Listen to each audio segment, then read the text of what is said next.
Donald J. Trump is calling for a total and complete shutdown of Muslims entering the United States until our country's representatives can figure out what the hell is going on.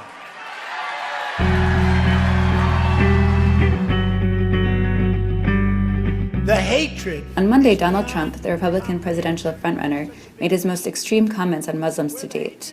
In previous weeks, he repeatedly insisted that thousands of Muslims in New Jersey had celebrated the terrorist attacks of September 11th, claims since debunked by most major U.S. news outlets. You're going to have more World Trade Centers. It's going to get worse and worse, folks. We can be politically correct and we can be stupid, but it's going to get worse and worse. Mr. Trump also called for greater surveillance of U.S. mosques, a proposal actually supported by many of his Republican rivals. And we have to respect mosques. But yes, we have to look at mosques. We have no choice. We have to see what's happening.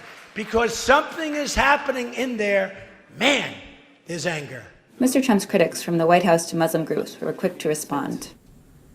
And the fact is that what Donald Trump said yesterday disqualifies him from serving as president.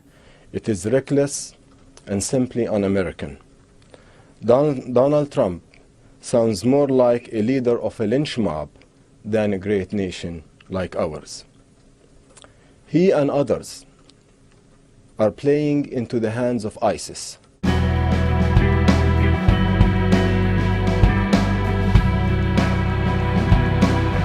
him out of here! Get out! With every increasingly bombastic statement that Donald Trump makes, critics, Republicans included, have been quick to pronounce the end of his presidential chances.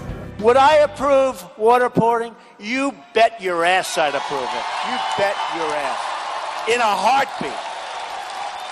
Radical Islamic terrorism.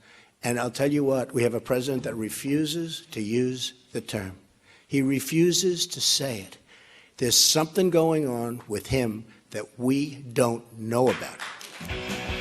But Mr. Trump is tapping into the very real fears of mainly white and blue-collar U.S. voters who feel that their way of life and economic and physical security are under threat, and who place much of the blame for this on minority groups. The drugs are pouring in. You know, when I say build a wall, I'm not just playing games. We're going to have a real wall.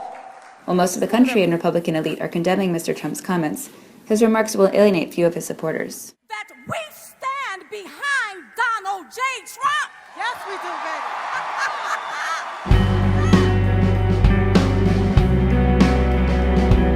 Mr. Trump's comments might not affect his core supporters much, but they have a much bigger effect on his prominent business interests in the Middle East. Trump Organization, for instance, already has one major golf course in Dubai, and his family's company is also eyeing potential investments in the UAE, Qatar, and Saudi Arabia.